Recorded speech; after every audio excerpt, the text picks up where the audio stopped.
Oh yeah, good afternoon, good evening to all of you, and a pleasure to be here. Before I start, I teach at the IIM, so I love to hear my own voice, so I must give a context to our next 60 minutes that I am here with these two stalwarts. I came to the Nilgiris in 1964 as an 11-year-old, and at 1967, I said, thank God, I hope we've seen the last of the hills, because I've studied in the school here, and you all want to see the end of the school. And I think that was the start of a love affair which has continued from 1964, 60 years I continue, largely with Lawrence School, Lovedale, as a student, as a parent, as a headmaster, as a member of the Board of Governors. I never in my wildest dreams I would be sitting as a chair or an anchor in a literary fest. That's the last thing I had on my mind. And I cannot believe I'm here in the Ooty Lit Fest. I was always on the sports field. So sports, I was a racket game, so racketeer. No essay writing, no drama, of course, no theater, no drama, though my family thinks that's all that I do is drama. But it's a pleasure to be here. A pleasure to be here with two not just veterans and stalwarts, but two good friends. And next 60 minutes, I hope we will have something of value for both of the participants and, of course, the audience. Thank you, Kalpana. Thank you, Arun. Thank you, Team OLF, for having us over here. A very quick context to the next 60 minutes that we're going to be here. It's funny, I'll keep saying 60 minutes even at 55 minutes, but that's how we are. Jairam Varadaraj, common with him is that hometown is Coimbatore, my hometown is Coimbatore, so I know him. And third generation business person, we're going to talk about that. Very, very reputed business person and family, of course, in Coimbatore. And they are a world player in engineering equipment, LG compressors and so on, LG equipments. But more interesting is he's a PhD from Michigan in management and holds 7 patents. You won't even believe that he's got that. So I am surrounded by, I've got one highly qualified person on the one side. Captain Gopinath, son of a farmer, teacher, complete rural background, went to school first in the 5th standard and then went to Sainik school, army, gave up the army, came back to farming, disrupted the airline industry. The 1 rupee, I don't know how the young people will not know, fly for 1 rupee and so on and so forth. We got together a few weeks ago and I found we had a lot in common. You and I might have been in the same course at NDA if I had taken on the NDA SSB. I got IIT first, and being this from Palghat, my father said, there's no way you're going anywhere else. So I went into Kadakwasla, and coincidentally, Captain, you and I were on the other side of the lake. I was on one side of the lake and you were on the other side. Read his book, Simplify, and I found that we have another solidly common thing in common, rum. He's a rum and coconut man, I'm a rum and lime man, but I managed to convince him to have rum and lime when we met recently. The third interesting thing is his mentor, which he writes about a lot in the book, is Professor Tirunarayana, who was my professor at IIM Bangalore, and I was his sort of poster boy, and so on and so forth. And I don't know, many of us would not know this, but he actually he went back to farming, he went back to agriculture, he went into a motorbike dealership, he started a restaurant in Hassan, and here I always thought that he was this high-profile, high-flying entrepreneur, born to fly aircraft at 1 rupee and so on and so forth. Anyway, so our two speakers here today are as different as chalk and cheese. One born with a golden spoon, silver spoon, one born probably without a spoon, and sort of worked his way up to really be somebody to be reckoned with. So they are extremely different in their backgrounds, in their life's journey, and yet probably the one thing they have in common is that they both have succeeded in their businesses. So they're entrepreneurs. Now the only caveat, they need a big hand. My only worry is after speaking to two film people, Rajinikanth, Kalki and all, and you got entrepreneurs, and this is a subject that has been beaten to death in every seminar, as path to success, how do you succeed, and so on and so forth. So I'm reminded of a story when I was in the management school, and many of you will recognize Sharu Rangnekar. And Sharu Rangnekar came to us and he gave us this story, and he says there was this man traveling by train, and as he was walking in a railway station, as usual, like all Indian railway stations and bus stands, there are a lot of clocks. And like most Indian railway stations and bus stands, no two clocks show the same time.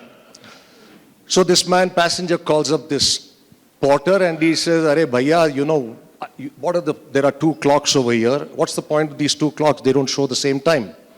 This poor guy hasn't obviously gone to school, college, nothing, a seasoned old person from the rural part. He scratches his head and then he says, "But sir, tell me, what's the point of having two clocks if they show you the same time in any case?" And I have told my two speakers that don't tell us what we already know. And therefore we have a ban on certain words between us. We have a ban on integrity, honesty, respect for the person, customer orientation, value for money. We know all of that. We want to know something different from both of you. And that's where we are going to, hopefully we will show us the other clock. So thank you for giving me this opportunity. And Captain, maybe I'll start with you first. Farmer to entrepreneur, all of that is there. Interestingly, on page 19 of one of the earliest chapters in your book,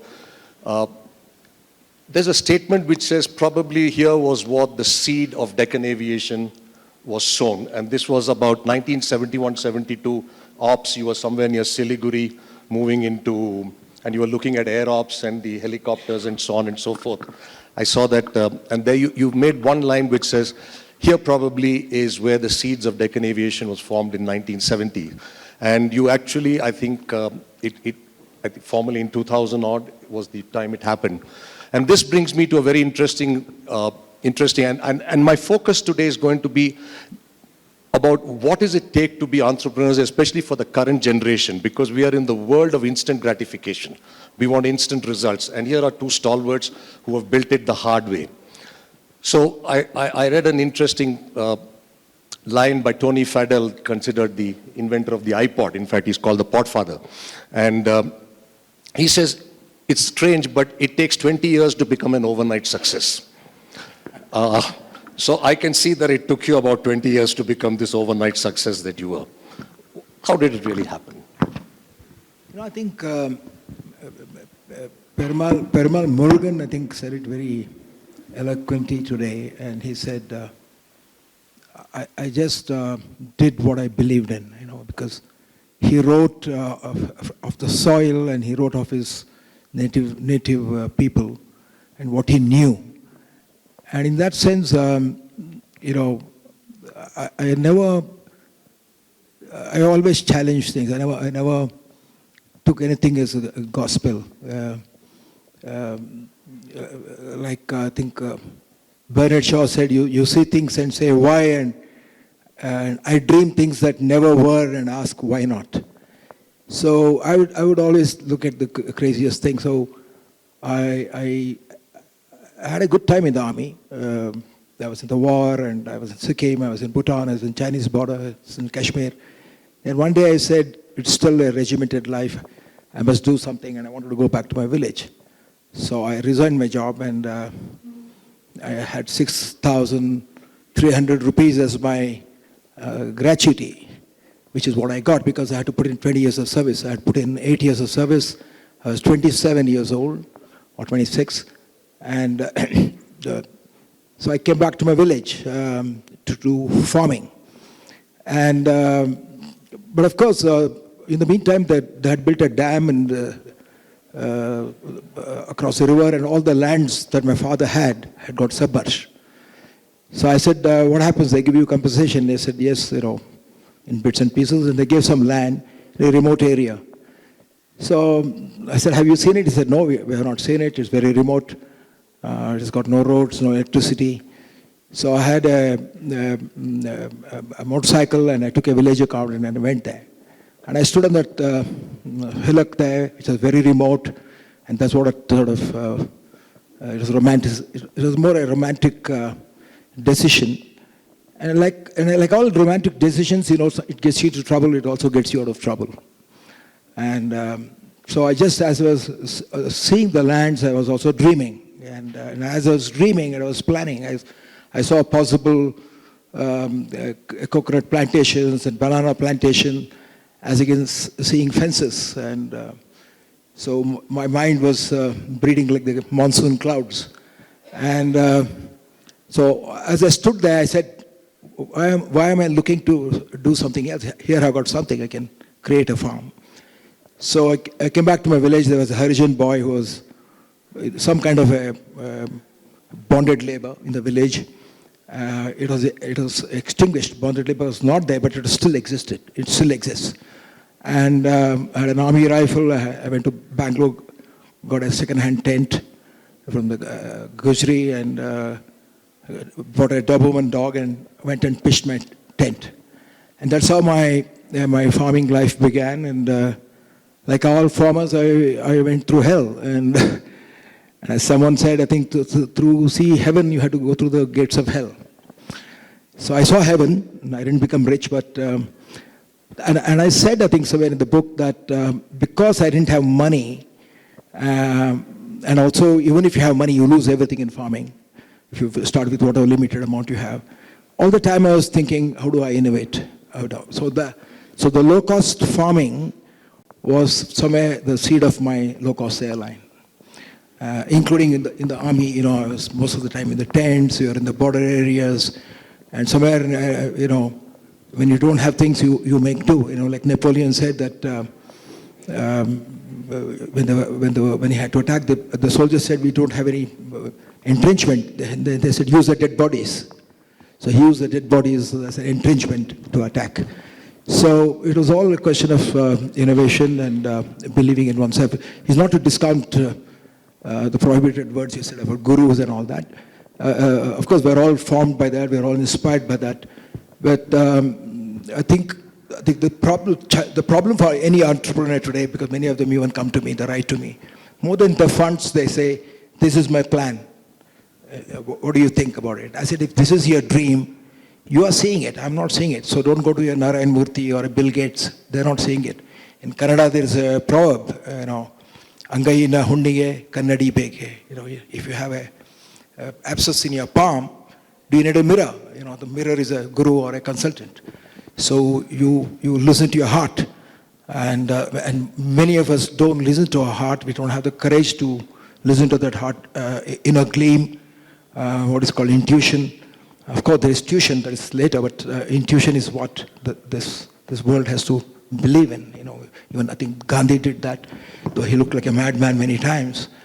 And so when I didn't have electricity, I bought 6 donkeys to carry water because we were carrying it ourselves. One day I was walking from the village to the farm because my motorcycle was had gone to repair, and I found the 6 donkeys carrying heavy loads, and I asked Agsa, how much do they cost? And he said, 60 rupees. And one pair of bullocks were costing something like about 30,000 rupees. Then I didn't have that kind of money. So I said, I can buy 10 donkeys for 600 rupees. So I went and bought donkeys, But when we wanted to get the donkeys to get the water, it was difficult because, we don't know how to, how to rear horses and cattle, but not donkeys. So anyway, people laughed at me. But I think anybody who wants certainty can't make a good entrepreneur. I think that's so. The point I think which is very important from what you're saying, and I'm going to pass it on to a very different context that Jay comes from. But the point I think, and I'm going to come back to this later, is there is no big bang idea which you wake up one morning, shout a eureka, and you got everything going. And I think today's generation is seeing a lot of that, and they don't see the struggle, the tent, the donkeys, and a whole lot of other stuff. But if I were to put that question to you, Jay, and he gets a lot of flexibility in doing what he wants because he's not answerable to anybody. And They always say, the old famous my fair lady, middle class morality kind of stuff. You don't have no risk because you're not losing anything in any case. You, on the other hand, come from a town which is very low profile, which is very well known for its engineering products. Every Indian goes back with a grinder or a mixie which is made in Coimbatore because that's the best grinder place, forgings, castings, and whatever, textile machinery and what have you, compressors, of course. How was it for you to be a third generation person? I'm saying third generation because it's a family business that's come. What are the challenges and constraints that you would face to really go beyond the standard South Indian rate of growth, which is very, South India is pretty famous for? How did you do that? Can I use it? So first off, Ramesh, I'm also very surprised that I'm sitting in a literary society meeting. I thought after actors, a heroic cop and a hunter, I thought only my friends and relatives who took pity will remain, but I'm glad to see a lot of unfamiliar faces, so thank you. To talk, yes, third generation has it's a mixed bag. I mean, yes, silver spoon, sometimes it's a bitter spoon. As generations spawn, there is a certain complacency that sets in.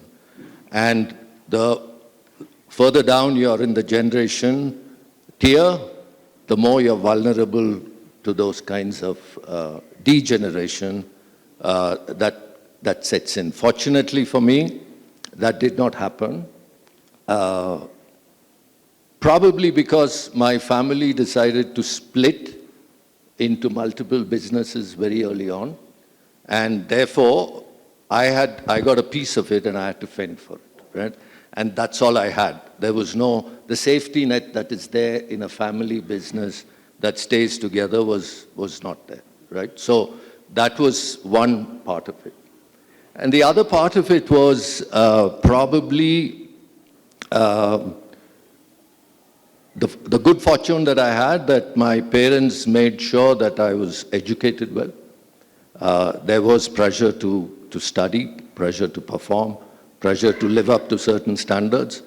So you combine these two and then you bring in aspirations that are far bigger than what's visible and possible, right? So that was the second. And the third was I was fortunate enough that I studied under C.K. Prahlad, who was a big fan of trying to build something huge out of India. So it was a 15-year journey with him to really imagine what Indian companies could be, not in the context of India, but in a global context. So you put it all together and then you start making some extremely uncomfortable decisions and you decide that you're going to take the long, hard path. It is a long, hard path, but it's been a very interesting path. So just to talk a little bit about it, when, the whole transformation happened in the early 90s, when I joined the business, and it also happened to be the time when India was completely transforming, right? From a protected market, it was opening up. All our businesses looked very naked and vulnerable, right? And if you didn't do something, I knew that we were going to die a very painful death, right? So we had to change. And to change, you had to transform. And transformation doesn't come cheap. And the Indian market was not big enough to justify that expenditure. So by force, you had to look at global opportunities. So in 92, when we looked at the industrial structure and said, where are we? And we looked at the top 100 companies in our business, we were not even there. And we said, we're going to be a significant player worldwide. We didn't even know what that meant, but we said that's really the direction that we had to go. And we started building it, right? Today we are number 6 in the world, and our aspiration is to be in the top 3. And I believe that given the right kind of temperance, the right kind of consistency, there is nothing that will stop us from making that happen, right? Speed bumps, potholes, yes, but nothing fundamentally that's going to stop us. right? So that's been my... You want to add something to that? Okay. You know, I would ask you, you got away with this very lightly in the sense that you said my family was good. So what would be an advice or what would be a learning in this for other people who are second, third generation? How do they break out on and break free if they need to? Given that Indians, we are conservative in many ways, maybe 2 generations down the road, people may be better off having, but any quick thoughts, because I think that's one of the challenges people face is how do I break away from the mindset of my parents and my grandparents? Is there any quick fix formula for this? We need I can't speak for parents, but my parents were good in the sense that they let me be. Yeah, they let me, of course they had stresses. I gave them a lot of sleepless nights. But at the end of the day, probably they were a little older because I was the runt in the family. So maybe their stamina was used up by my siblings. So finally, when I came in, they said, "Okay, whatever, just do whatever," right? So there was a lot of freedom. So I can't, underestimate or the value of that. But I think fundamentally, the dreams are free, right? And if you don't dream, they don't convert into aspirations, right? Now, if your aspiration is not there, then you're not going anywhere, right? Your goals are set very short time frames, short metrics, short values, and you'll get them, yeah?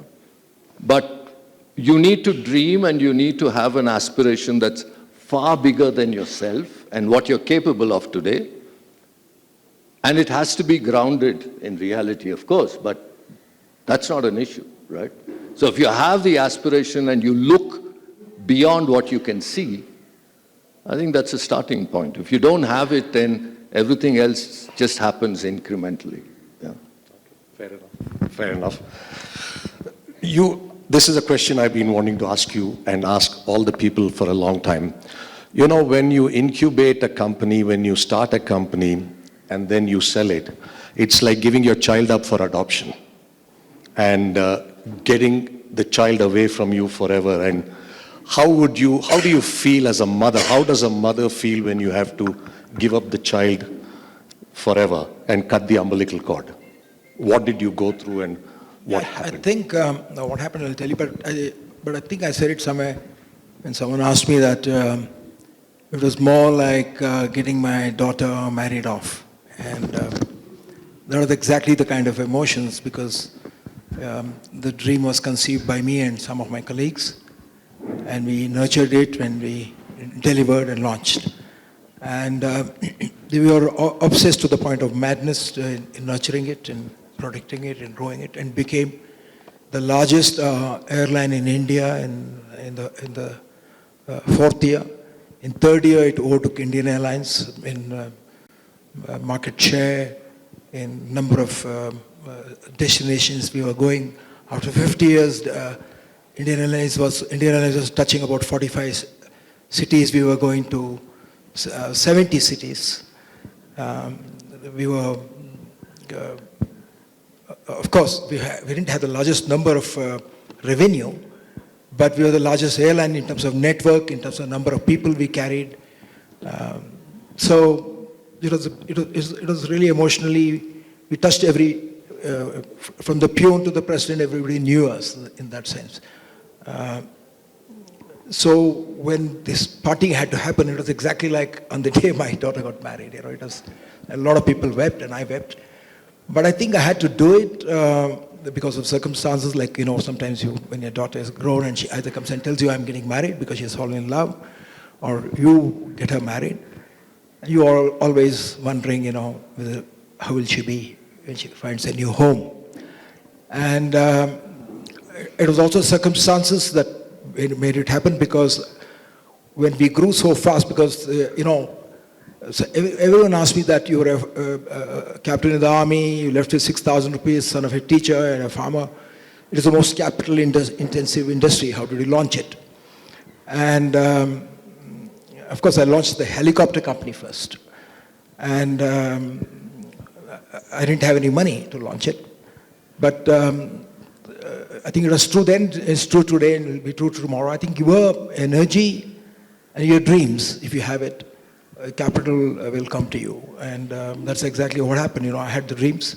But it was in 1995, and nobody wanted to touch us with a barge pole. We asked for funds, and the highest amount of funds we got for 35 lakhs. For which I couldn't even buy the landing gears of a helicopter. So, but somebody came along the way, and the first person who gave me money, so when he gives you money, what do you give? You sell your dreams, which is you give him some shares. So I kept diluting myself. The first person gave 10 lakhs, exactly 10 lakhs. And he was not a venture capitalist. There was no venture capital in India in 95. There was an ICICI, TDICA venture. We went to them.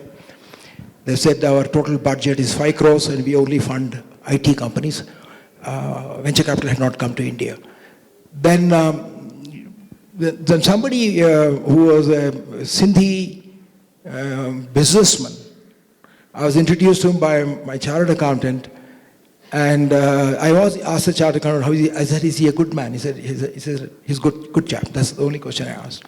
And he said, Captain Saab, मेरे पास पैसा है, business card चाहिए है. He said, हमको business card चाहिए.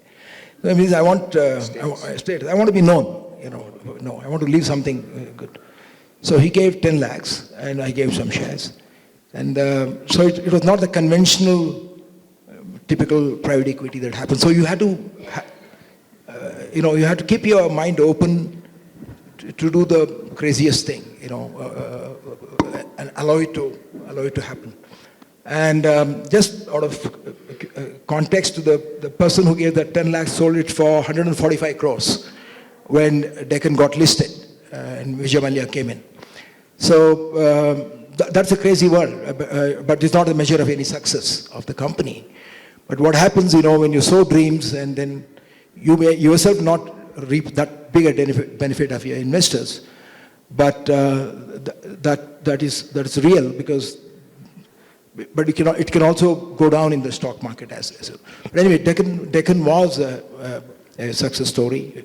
So I kept getting more and more investments, because I had 3 big airlines then.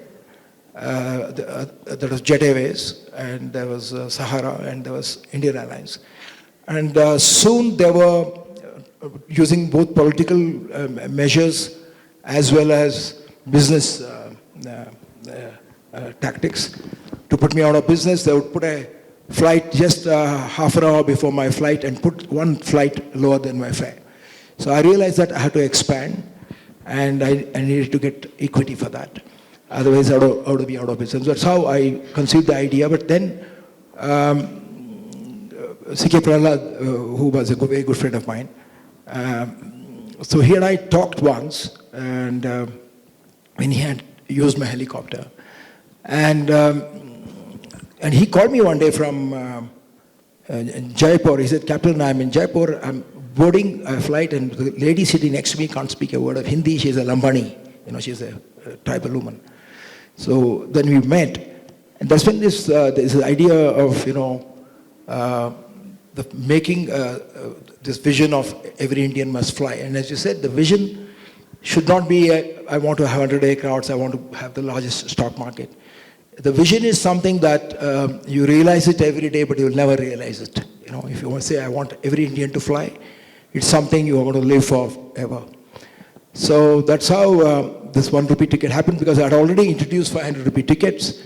I had gone to meet Akhil Lakshman because I was looking for a mascot for my airline, and somebody said Amitabh Bachchan and Shah Rukh Khan. It went against the image I was building.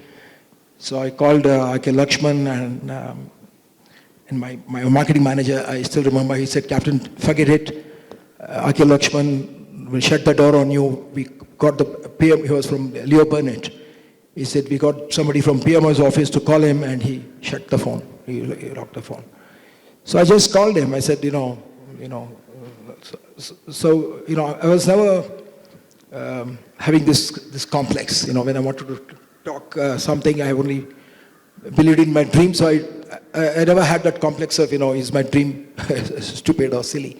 So I just called him and I knew he was from Karnataka. I said, Namaskara, I said.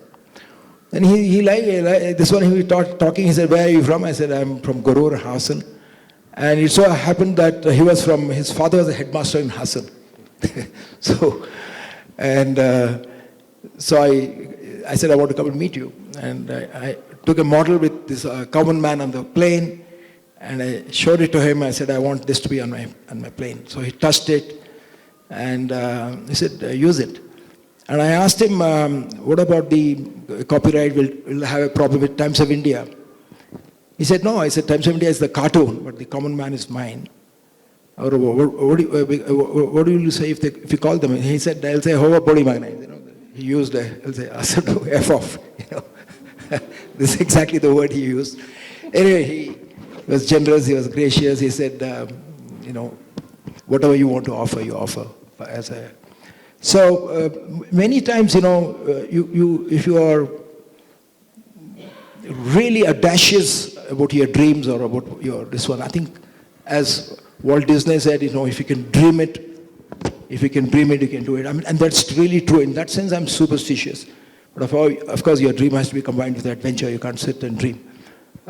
So I got reduced. So we became that. So finally, I raised about 1,000 crores. That is much before Malia came. And we became the largest airline. But the oil prices went from 20 to 150 rupees. Airports there was no place, there were no pilots. So we were losing money. And my investors, all private equity investors, they put pressure on me. He said, Captain, you do not, I know it's your baby, your attachment to the baby is blinding you. So I think you need to allow us to get in more equity from outside. I said, no, you put the equity, I'll get diluted. But they started talking without my knowledge to the people. But they also knew that they couldn't do it without me unless they get into litigation. And I didn't want to go into litigation. That's how it happened. Fair enough. Interesting. I'm going to come back to you on this as we sort of wrap up on this, because I personally think there's a lot of difference between giving your daughter away in marriage and giving your kid in adoption. I still believe that that's where you are. It's slightly more heart-wrenching, I presume, which will be very much more difficult to sort of give up. Jai, this is again a truism, everybody talks about it, but let's get it from the horse's mouth. You talk about this objective of yours of purpose and profits. And today's generation is not about purpose and profits, its purpose is profits. That's the only reason I'm in business. And the problem of valuation, the problem of private equity people, the problem of earnings, the problem of the street, and so on and so forth. How do you give us a couple of examples of where you are in a dilemma, trade-off between short-term and long-term, your personal values versus, let's say, a corporate long-term interest versus your or the market interest? Any sort of insights into that? So, a management and governance principle in our company is called the tension triangle. So, it's a very productive tension between purpose, profit, and risk. And the whole idea is to keep it in balance. And for us, purpose is about profit, right? So I'd like to tell you what is our purpose and why is it, right? So our purpose, we call our purpose conscience in action. It's got nothing to do with business, it's got nothing to do with products. It basically comes from the principle that between human to human, all of us like others to do to us, but what we do is very different, right?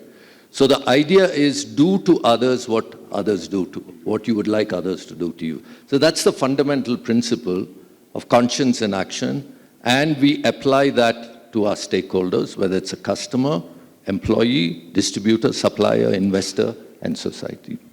So I'll give you a couple of, why is this important? I will try and take you through that, an example of an employee.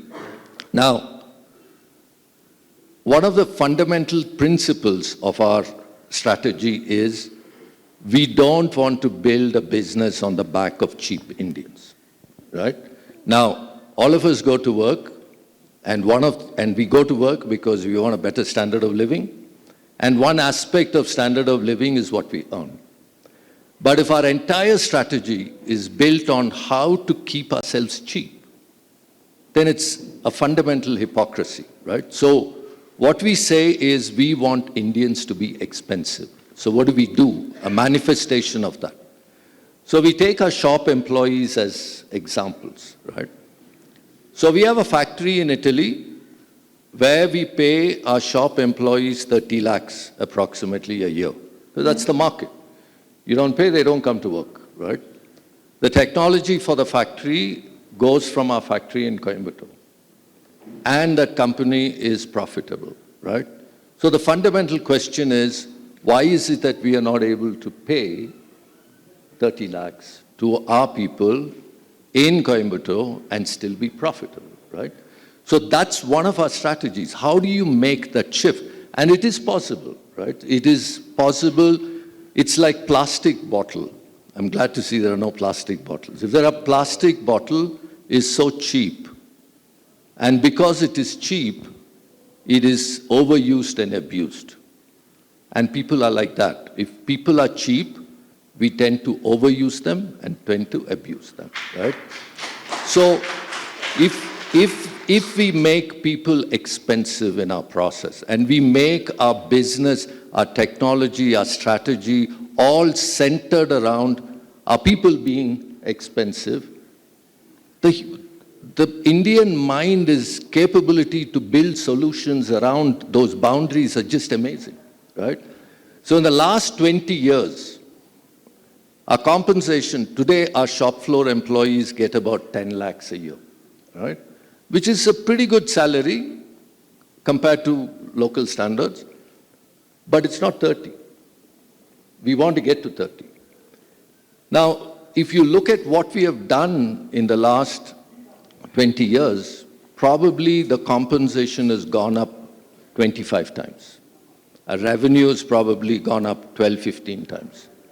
But what is interesting is the headcount remains the same. We have not increased our headcount, right?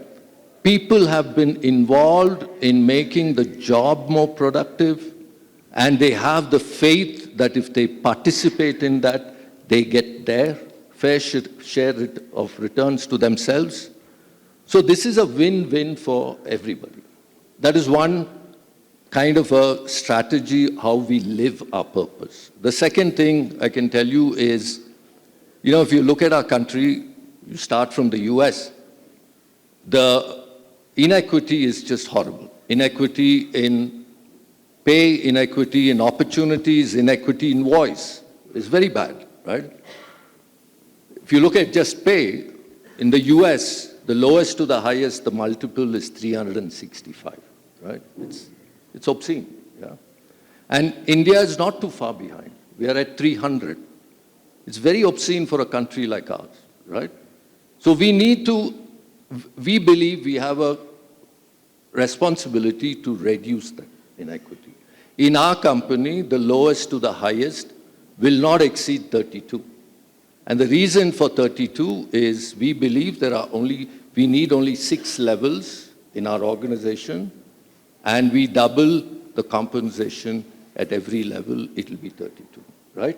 Now, when I talk about this, specifically investors, they say, oh, but you're never going to hire talent. You can talk because you're part owner, you're getting dividend, and therefore you can work for a lower salary, right? But if you're talking about a professional you want to hire, you will not be able to do it. I said, I disagree. Because there is no limit. If you want a higher salary, raise the bottom. If you raise the bottom, then you get a multiple on that. So it's still an option to increase your salary. So we hit 30 at the bottom, it'll be close to 10 crores at the top. And 10 crores for a CEO for us company is not a bad salary, right? Thank you.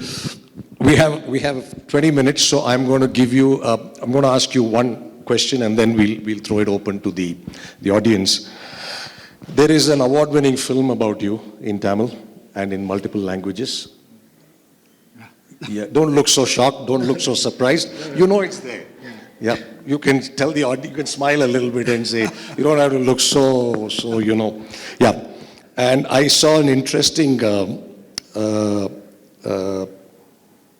quote by the star Surya. And I just want your last quick comments before we throw it open to the audience. You know, for all the hype that I heard about you for the last 30 years, you're looking very shy and, you know, I thought you were this Captain Gopinath, Rupee One, you know, the Superman of India, but you're not looking like that over here. Anyway, one of the things he says is, you know, Captain Gopinath bit off more than he could chew, but his never say die spirit is infectious. Your last comments before we go. You would still bite off more than you can chew? Yeah, I think, you know, I have this incurable optimism, and then, now, and I think even tomorrow, that goes along with some kind of the mad energy that possesses me. But that, of course, as I said earlier, this optimism got me into trouble because I tried all kind of crazy things. But also this optimism or daring, you know, also got me out of trouble every time.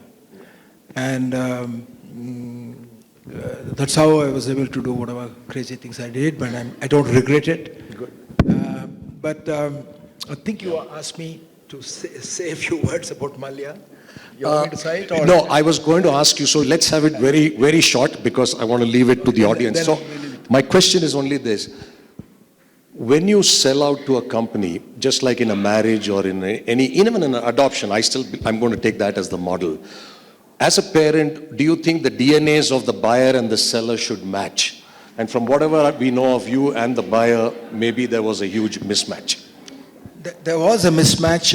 I once said that when he also approached me multiple times. Once I said, we are from different planets. I said, you are from Mars and I'm from Venus. To Malya. You know, but what happened was that there was multiple forces that were acting on me. The most important one was many shareholders who had invested the money. Because as I said, you know, the retail shareholders and investors had put money in my company, bankers. And one bank officer who had retired, he said, Captain, I have put money in your shares. When am I going to get my returns? Is what he asked. And one of them in one of the shareholder meeting next time he asked, he said, we hear that you are not want to sell the company or get a new partner because you are worried about your ego is coming in the way because you want to control the company because when new investors come, you lose control. And that was not entirely true. But my private equity investors were very insistent, and they said that, Captain, you are allowing your ego to come. We put money, and now you must allow us to exit. And that's how Anil Ambani came. We actually had a signed agreement with Anil Ambani before this one. We had also a meeting with Tatas. And finally, Malya came and Airbus brought him to me. And Airbus said, Captain, we are bringing him. He has got Airbus, you got Airbus, he has got ATR, he has got ATR. He's from Karnataka, he speaks Kannada, everything. We like him. Why don't you both get together? And so we had a shareholder agreement where the low-cost airline will not be touched. And that will be a separate entity. But he did not rob me of money, but he robbed me of my dreams in the sense he changed the model by convincing the board that the low-cost model is a better model than the full-service model. So that's how I had a fallout with him and I exited the company instead of fighting with him and continue because he had the board with him. Though I had sufficient shares to veto him and things like that. Thank you. I'm not going to ask you this question here, but in the evening over a rum and coconut water, we'll do this. Do you still wake up with if only, if only, if only? But over to the audience. Any questions from the audience? Because we should give them some time. There is a hand up there. Yes. After you ask the one, we'll decide whether you can ask the second one, Ajay. So first one is to all of you. You started the conversation saying they are two successful gentlemen sitting next to you, and that's why they are entrepreneurs. So is it in India, why entrepreneurship is only linked to success, not to failure? Where it's outside India, entrepreneurship is, people who are not successful are also respected as entrepreneurs. That's first question. And the second question to Captain Gopinath. Let's take the first one first. We'll take the second one also. Would you like to answer this? Yeah, we'll take the second one. I think that's a fabulous question. And I'm sure Captain Gopinath will endorse it. If I'm called, I've been asked here to come here and talk because there is some modicum of success that I've had. But I can guarantee you, for every success that I've had 1,000 failures. And if I had not had those 1,000 failures, I wouldn't be here, right? So I think that's a given, it's a par for the course. You can't be successful without a huge number of failures, right? And you need to sustain through them. And that's the whole idea of entrepreneurship, right? I'll lead as you tend to trivialize both success and failure. And I don't think success or failure could ever be discussed in a 30-minute platform or on a case study. So I guess the challenges are more, but over to you for the second and the first question. Yeah. No, I think, he might ask the second and you might want to answer both. No. I think this aspect of failure, as he very rightly said, I think someone very famous said, it's true of business and life that the glory of man is not in never failing, but to rise each time he falls. I mean, that is the glory of man, that you fall, but you rise again. I mean, whether as an activist or as a freedom fighter, or many people today who are fighting for various causes against overwhelming odds, you will fall. And the glory of that, your success will be to rise each time you fall, even if you don't succeed. I think that's what you should be measured by, your determination to fight for whatever you believe in. My second question to you, Captain, is there is a story behind coming from your background when you were starting the airlines. How did you convince the government to give you the license for an airlines? I think you should tell everybody. It's an interesting story. There is a book called Simply Fly by a gentleman called Capt. G.R. Gopinath. And I think that covers it so beautifully in detail. Yeah, I think so. I think, no, in fact, I just to put it very briefly, you must read my book. Of course, the movie is very heavily fictionalized, you can see that too. But when I went and told the minister directly, I said I can give fares at 1 rupee. He said, can you come and talk to all my people?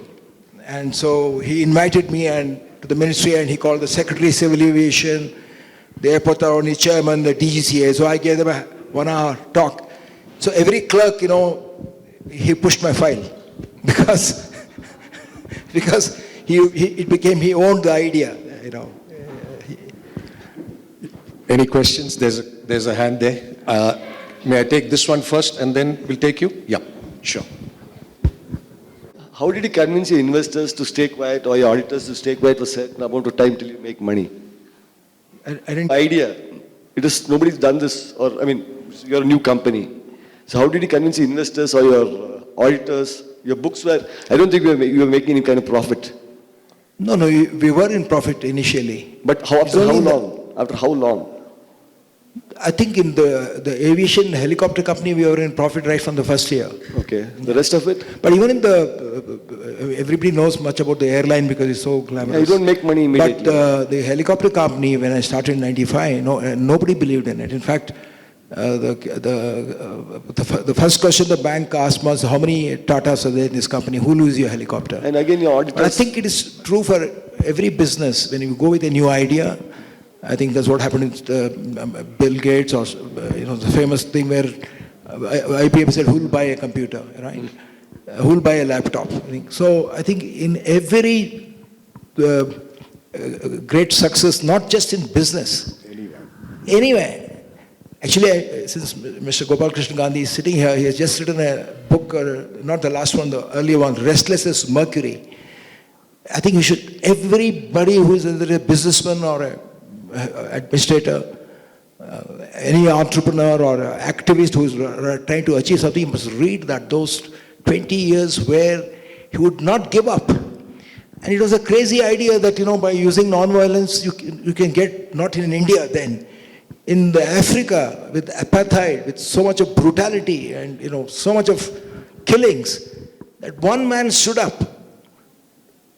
I mean, so this is true. And that's the reason I said the greatest entrepreneur in that sense was Gandhi. One more thing. May I take that? There's a gentleman there who's, if I were to quickly answer that from, I think what Captain Gopinath is saying, somebody else had to take over. So I guess that's when it is. Yes, sir. Yeah, very good evening to you. Myself, Rohit Jain here. Gopinath, sir, a question to you.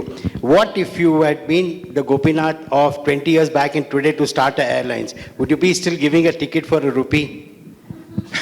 Even today, see that when you say a rupee ticket, see, you've got 180 seats in an aircraft, right? There will always be days when there will be 2-3 tickets which are empty, 2-3. So what we did was we sprinkled in every flight. We would have about two tickets at 1 rupee, and 2 at about 500, and 2 at about 1,000, and 2 at. So you have to buy it 3 months in advance, 6 months in advance. And who buys it 3 months in advance? Businessman doesn't. So you rob Peter and pay Paul, because the businessman and the politician, they want to go in the last minute, right? And they want to go at the right time because they don't want to go too early, they don't want to go too late, they won't want to catch a 4 o'clock flight in the morning. So you charge them more and you give a 1 rupee ticket, because you need to have an inexhaustible customer pipeline, not from the other airlines, but from the trains. So you have to get them. So as an entrepreneur, it's not only just build a product, you have to change the consumer behavior on a societal scale. And a tectonic scale, you have to make a shift. Not, I'm just in airlines, I'm talking in any business. It's your job as a consumer to work with the government to change the rules and not just be cynical and say this government is bad. There are good people all the time. So you have to go and sit, but somebody will believe in your dream. I'm telling you this, always. The most corrupt politician gave me the license. I will not tell you the name now, but so it happens all the time. And also same thing with the bureaucrats.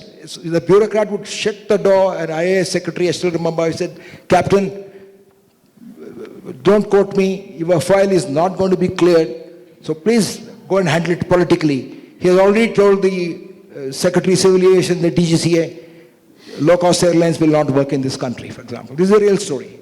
He's an IAS officer, he's still serving. There was one question, sorry. No, no. So there will always be somebody who will see your dream or your fire in your belly or your goodness. You can't simulate that. You can't pretend to be, passionate about it. You have to, in a very Vedantic way, you and the idea must become one, or you and your Okay, ideal. know Arun is sitting over here, and I'm scared of Arun more than anybody else because I'm constantly looking at my watch. Can I take 2 questions and quick answers from both the panelists?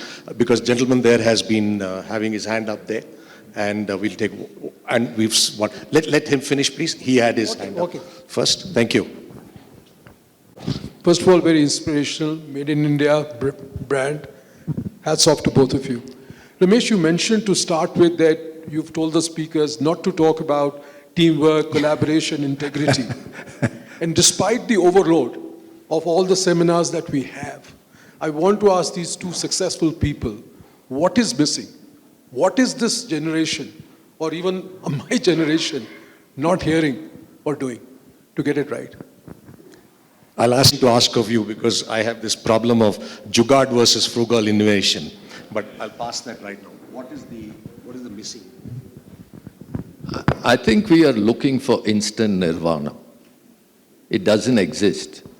And when we chase that, we get that gratification. It's like, people smoke something strange and get euphoric. And that's it. After that, it's all downhill, right? Now, the only way we can build our company, ourselves, and the country is take the long path.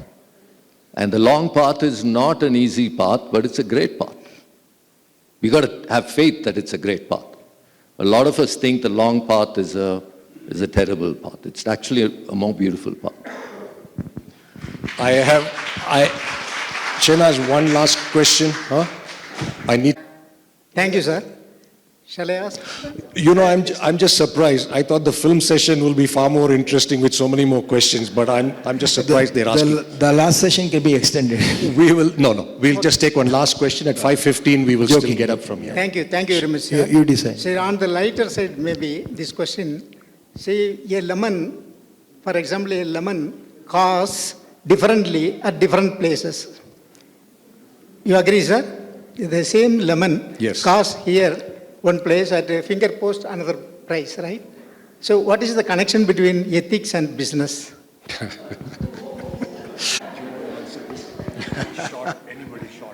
Yeah. I think you are presuming different prices for the same commodity is unethical, right? I don't think that's unethical. There are market forces that you got to have faith in, right? You have to have faith that if there is a differential price, that arbitrage won't last for long, right? Somebody will fill that gap, right? But that's the market. I don't think that's an unethical practice. Yeah. Captain, the last word for you. If you don't mind, I must, because I think the next group of speakers are already there. Apologies for this. I think it is wrong to say that the new generation is... is the tree better than the seed or seed better than the tree? The seed pre-exists in the tree and the tree pre-exists in the seed. So I think the new generation is as good or as bad as us. But some of them, for instant nirvana, as you said, or instant gratification, have made mistakes. I think that happened even earlier. But there are so many great stories of entrepreneurs, and that's the reason when I talk of entrepreneurship. I think his question is more, can you have multiple pricing? Yeah, I think I was answering the previous person's question also, since it's the last one. So I think there are good things happening everywhere, good this one. But I think he rightly answered it. Even your diesel, it is cheaper in next to the port, and it's costlier as you go interior, even today in India. In a government petrol bunk, the diesel or petrol is costlier away from the port because it is cheaper, costlier to transport it. And same thing in agriculture, commodities, it's something in almost all the things. So I don't think that has got anything to do with ethics, but business and ethics is as big a topic as life and ethics. Thank you very much. Thanks once again to OLF and for having us. Thanks, Jay. Thank you very much. Thank you, sir. Pleasure meeting you.